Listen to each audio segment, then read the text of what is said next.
खुलुमबाय। बेयो बड'लेण्ड इंखं टेलिभिजन। दिनै 14 अक्ट'बर 2020 बुधबारखालि सानसेनि बरादखौ फरायथिनो लादों आं सदानन्द दैमारिया। गोबाव समनिफ्रायनो आङो गावारि देहायारि जेंनायाव गोग्लैनानै दंमोन।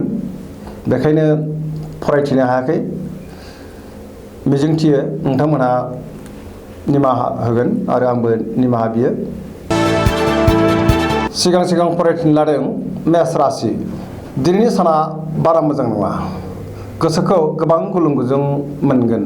माबा मोनसे गोरोन्थि मावफ्लांनानै गोबां खहा जानांनो हागौ। सोरजोंबा एना एनिबो जानो हागौ। गोसोनि साननायफोरा देबारनांगोन।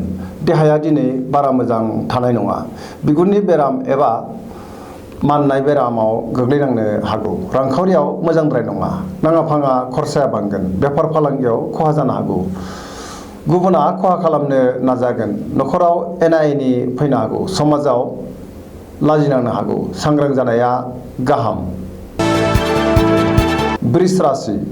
दिनैनि साना बारा मोजां नङा। गोसोखौ जोबोर उसुखुथु मोनगोन। मावनो लानाय खामानिखौ मावफुंनो हानाय नङा। समाजाव अदेबानि मान मोननो हागोन। रांखावरियाव बारा मोजां नङा। बेफार फालांगियाव मोजां नङा। खहा जानायनि सम्भाबना दङ। न'खराव बिसि फिसायनि गेजेराव अनलायनाय फैगोन। देहाया मोजां थानाय नङा। जानाय लोंनायाव सांग्रां जानाया गाहाम। सेंग्रा सिख्लाफ्रा गोसोखौ जोबोर लोरबां मोनगोन। गियाननि एबा साननो हानायनि आंखाल जागोन। गुबुननि बोसोन लानांगोन। मिथुन राशि। दिनैनि साना मोजां आरो गाज्रिनि गेजेरजों बाबेनलांगोन। गोसोआ जोबोर अहंखार जागोन। गावखौल' साननो रोंगोन। गुबुनखौ मान होनो रोंनाय नङा। मावनो लानाय खामानिखौ मावफुंनो हागोन। देहाया मोजाङै थागोन। अब्लाबो जानाय लोंनायाव सांग्रां जानाया गाहाम। रांखावरियाव मोजां। बेफार फालांगियावबो मोजां मुलाम्फा मोननो हागोन। न'खराव अनलायनाय फैगोन। गोसोनि बोलोआ बांगोन। गुबुननि गोसोखौ बोनो हानाय नङा। सोरनिबा सायाव जोबोर रागा जोंफ्लांगोन। गोसोखौ हमथानो हानाया मोजां। कर्कट राशि। दिनैनि साना बारा मोजां नङा। गोसोआव बानाय फैगोन। मावनो लानाय खामानिखौ मावफुंनो गोब्राब जागोन। रांखावरियाव मोजां। बेफार फालांगियावबो मोजां होनजायो। देहाया दिनै मोजाङै थागोन। गुबुननि हेफाजाब लानांगोन। गुबुननि गोसोखौ बोनो हानाय नङा। न'खराव बिसि फिसायनि गेजेराव एना एनि फैनो हागौ। लाइमोनफोरनि गोसोआ अदेबानि रमान्टिक जागोन। बिदा फंबायनि हेफाजाब मोनगोन। समाजाव मान मोनगोन। फरायसाफ्रा फरायनायाव गोसो दुंगोन। सिंह राशि। दिनैनि साना जोबोर मोजां। गोसोखौ जोबोर गोजोननाय मोनगोन। मावनो लानाय खामानिखौ मावफुंनो हागोन। रांखावरियाव जोबोर मोजां होनजायो। बेफार फालांगियावबो मोजां मुलाम्फा मोननो हागोन। न'खराव अनलायनाय फैगोन। गोसोनि बोलोआ बांगोन। गोसोनि साननायफोरा जाफुंगोन। गुबुननि बोसोन लानानै खामानिखौ मावोब्ला बांसिन मुलाम्फा जागोन। सोरबा लोगोनिफ्राय मोजां खौरां मोनगोन। कन्या राशि। दिनैनि साना जोबोर मोजां। सोरबा लोगोनिफ्राय मोजां खौरां मोननानै गोसोखौ जोबोर गोजोननाय मोनगोन। गुबुननि गोसोखौ बोनो हागोन। रांखावरियाव जोबोर मोजां। बेफार फालांगियाव मोजां मुलाम्फा मोननो हागोन।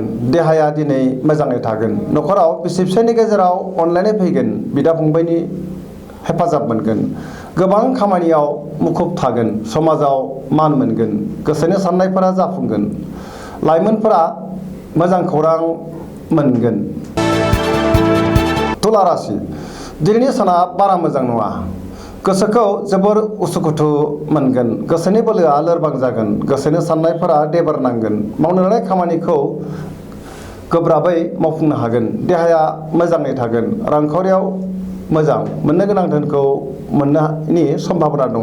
न'खराव बिसि फिसायनि गेजेराव अनलायनाय फैगोन। फरायसाफ्रा फरायनायाव गोसो दुंगोन। लोगोफोरनि हेफाजाब मोननो हागोन। गोसोआ रमान्टिक जागोन। वृश्चिक राशि। दिनैनि साना बारा मोजां नङा। गोसोआव गोनो गोथो साननाय फैगोन। मावनो लानाय खामानिखौ थि समावनो मावफुंनो हानाय नङा। गोसोनि साननाया जाफुंनाय नङा।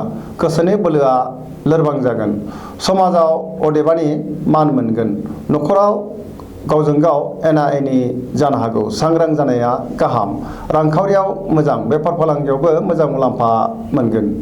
देहाया दिनै मोजां थानाय नङा, माननाय बेराम जानो हागौ। बबेबा मोनसे जायगायाव देहानि मोनसे जायगायाव जोखोम जानोबो हागौ। सोरबाया लाजि फोनांनो नाजागोन। सांग्रां जानाया गाहाम।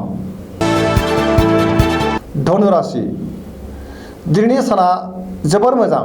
गोसोखौ जोबोर गोजोननाय मोनगोन। गोसोआव मोजां साननाय फैगोन। मावनो लानाय खामानिखौ थि समावनो मावफुंनो हानानै जोबोर गोजोननाय मोनगोन। गोसोनि साननायफोरा जाफुंगोन। रांखावरियाव जोबोर मोजां होनजायो। बेफार फालांगियावबो मोजां मुलाम्फा मोनगोन। समाजाव दिनै मान मोनगोन। देहाया मोजाङै थागोन। न'खराव अनलायनाय फैगोन। बिदा फंबायनिफ्राय हेफाजाब मोनगोन। लाइमोनफोरा गोसोखौ जोबोर गोजोननाय मोनगोन। बबेबा मोनसे समाजनि खामानियाव बाहागो लानो खाबु मोनगोन। मकर राशि दिनैनि साना बारा मोजां नङा। गोसोखौ जोबोर उसुखुथु मोनगोन।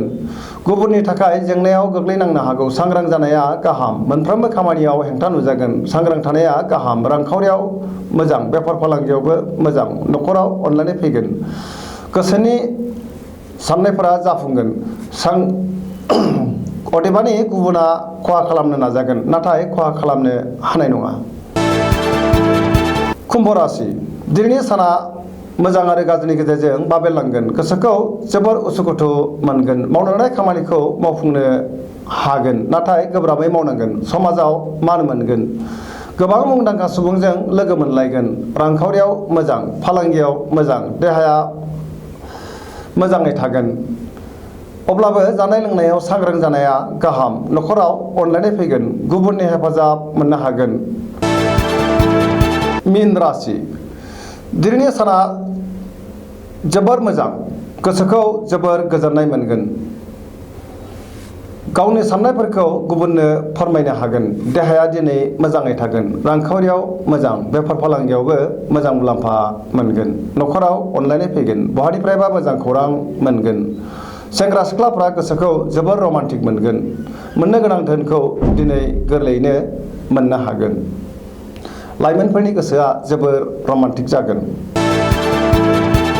दिनैनि राशि फरायथिनाया एसेनोसै। जोबनायाव बेखौनो खावलायो जाहाथे नोंथांमोना सानफ्रामबो जोंनि बे बड'लेण्ड इंखं टेलिभिजनखौ नायबाय थायो आरो साबस्क्राइब खालामो। एसेनोसै, गोजोन्थों।